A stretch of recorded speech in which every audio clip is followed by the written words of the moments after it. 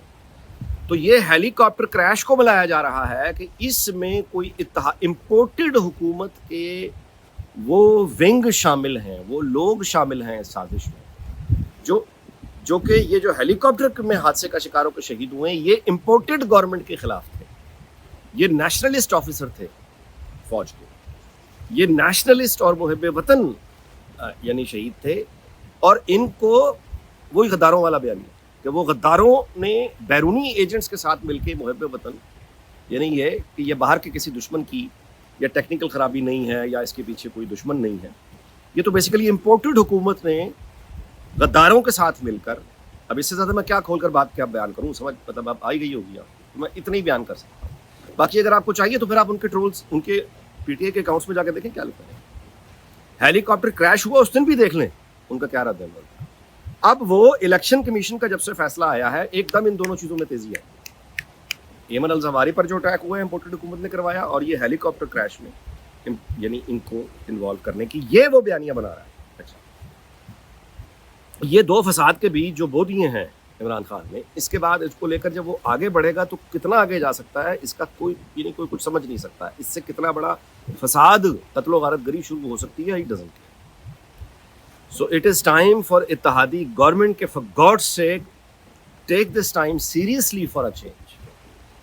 دنیا میں press conference کرنے کے علاوہ اور بھی چیزیں ہیں, تو ایک جو اچھا لیکن یہ کر نہیں پائیں گے ظاہر ہے, تو قانونی اور آئینی تو یہ کرتے رہیں گے, یعنی اس میں یہ بہت سیزنڈ ہیں, ایکسپرٹ ہیں اسٹیٹ کرافٹ ایڈمنسٹریشن میں, لیکن وہاں پہ یہ فارغ ہیں. تو اب یہ خطرہ اس کو یہ سمجھ لینا کہ یہ چلا گیا, یہ نہیں گیا, ابھی تک نہیں گیا, ٹھیک ہے, کیونکہ یہ جو چیز میں نے آپ کو بیان کر دیا. اب آگے چلیں.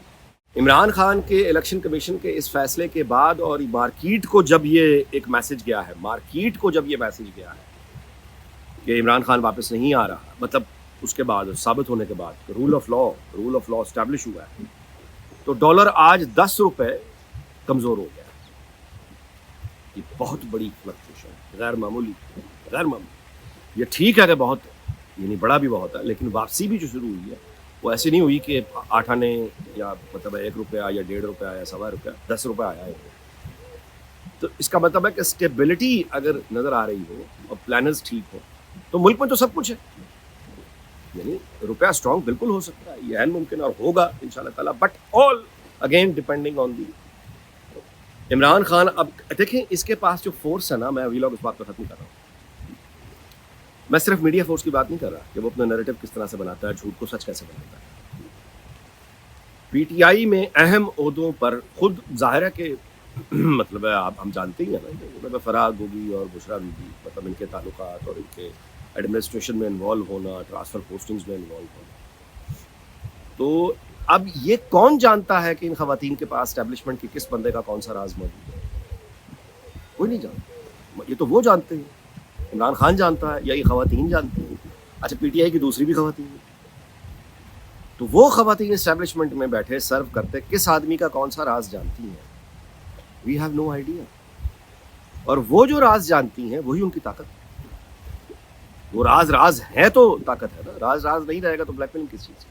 لیکن اس بات کو ذہن میں رکھیں. دیکھیں یہ وہی دور حکومت تھا جہاں پہ حریم شاہ تو ایک گلی محلے کی ایک عام سی جس طرح مزدور لڑکیاں آتی ہیں اس طرح کے پروفیشن میں, وہ ہے نا. تو اس نے اپنی ویڈیوز بھی بنائی فارن آفس میں اور وزیروں کے ساتھ, اور یہ سب کچھ مشہور ہونے کے لیے اس نے سب کچھ وائرل کر دیا. مزدور طبقے کی لڑکی تھی, تو اس کو اپنی شہرت, اپنا پیسہ, یہ سب کچھ دکھانے کا شوق تھا کہ دیکھو میں فارن آفس میں ہوں, دیکھو میں اس وقت عمران خان کے ساتھ ہوں, دیکھو میں فلاں وزیر کے ساتھ ہوں, شیخ رشید کے ساتھ ہوں, دیکھو میں فلاں ملا کے ساتھ ہوں, میں تھپڑ مار رہی ہوں. یہ اس کا شوق, مزدور لڑکی تھی اس لیے اس کا یہ شوق.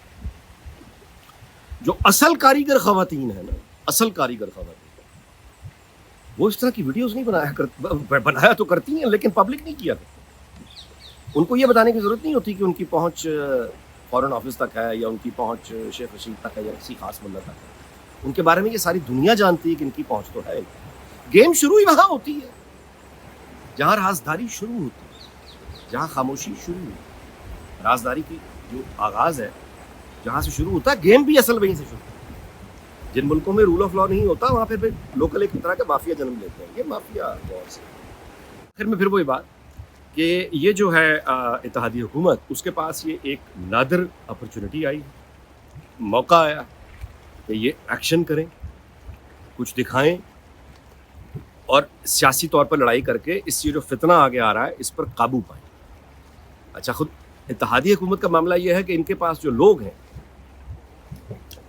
فرعون کے زمانے کے, جن کو یہ سامنے لاتے ہیں, ان کی یعنی مصیبت یہ ہے کہ ان لوگوں کو اگر آپ دیکھیں وہ کسی یعنی وزیر نہیں لگتے, وہ لگتا ہے کسی وہ مسجد کمیٹی کا کوئی ممبر ہے جو آپ سے چندہ مانگنے آیا ہے. یہ معاملہ یا تو ان کی شخصیتیں ایسی ہیں جن کو دیکھ کر آپ کو لگتا ہے کہ یہ کوئی جوا کا اڈا چلاتا ہے, وہ کوئی اشتہاری کی تصویریں تھانے میں لگی ہوئی ہے, وہ آدمی, یا تو شخصیتیں اس طرح کی ہیں, اور یا پھر شخصیتیں اس طرح کی ہیں کہ جیسا میں نے پہلے گزارش کی کہ یہ مسجد کمیٹی کا کوئی بندہ آ گیا چندہ مانگنے کے لیے, اس طرح کے لوگ ہیں, اور یا پھر یہ پروفیسر ٹائپ لوگوں کو مطلب ہے پھیکے.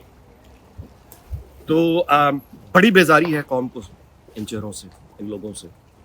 سو فریش بلڈ, نئے چہرے. پاکستان ایک جوان ملک ہے, جوان کہہ دو تو اس کا حق ہے. پیپلز پارٹی کا بلاول بھٹو جب وزیر خارجہ بنتا ہے تو اچھا لگتا ہے. پاکستان ایک جوان ملک ہے.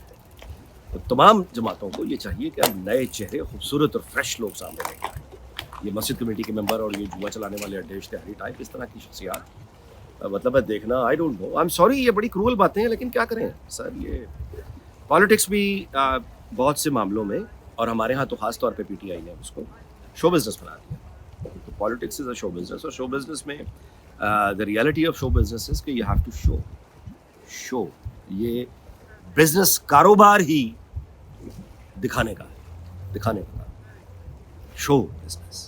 تو ایک پرسنالٹی جو بک نہیں سکتی, نہ اس کا لباس بک سکتا ہے, نہ اس کا چہرہ, نہ اس کی شخصیت, مطلب اس کو دیکھ کے بلکہ اپوزٹ طرح کے یعنی مذاق اڑانے کا دل کرتا ہے, یا بھاگ جانے کو دل کرتا ہے, یا بوریت ہوتی ہے. اس طرح کے لوگوں کو آئی ایم سوری, سیاست میں آپ پبلک ریلیشنز والے معاملات میں نہیں لا سکتے. ان کو انتظامی ذمہ داریاں دیں نا. دنیا بھر میں سیاسی پارٹیز ہوتی ہیں, یہاں نہیں ہے, امریکہ میں نہیں ہے. مطلب ہے کہ پھیکے جن لوگوں کی پھیکی شخصیات ہوتی ہیں وہ انگریزوں میں, امریکیوں میں نہیں ہوتے, ایسے لوگ ہوتے ہیں. تو پھر ایسے لوگوں کو جو ہوتے تو بہت ذہین ہیں, اچھے ہیں, کمیٹڈ ورکر ہیں, سب کچھ ہوتے ہیں, لیکن ان کو اس طرح کی پوزیشنز نہیں دی جاتی کہ وہ لوگوں پہ, مطلب مثال کے طور پہ جان میجر, یہاں کا وزیر اعظم رہا ہوا جان میجر, ظاہر ہے کہ وہ ایک ایکسیڈنٹ کے نتیجے میں آیا تھا, خود اس نے کو پارٹی لیڈ کر کے الیکشن نہیں لڑا تھا, مارگریٹ تھیچر کے بعد آیا. جان میجر اس کی پرائم ایگزامپل ہے. یہاں کے پالیٹکس آپ ڈیبیٹ میں جا کے سن لیں, مطلب پھیکا, اس کو آج تک ایک ڈرائی, بالکل ہی فروٹ لیس, ایک سول لیس چہرہ. وہ اکاؤنٹنٹ بڑا لائق آدمی ہے, لیکن پبلک کے لیے مناسب ہے. اچھا چلیں جی, ویلاگ غیر معمولی طور پہ لمبا ہو گیا. آپ کا بہت بہت شکریہ. اس دعا کے ساتھ کہ اللہ تعالیٰ پاکستان کو, اس کے ہمسایوں کو, سب کو شاد آباد رکھے. اگلے ویلاگ میں آپ سے ملاقات ہوگی. اپنا خیال رکھیے گا.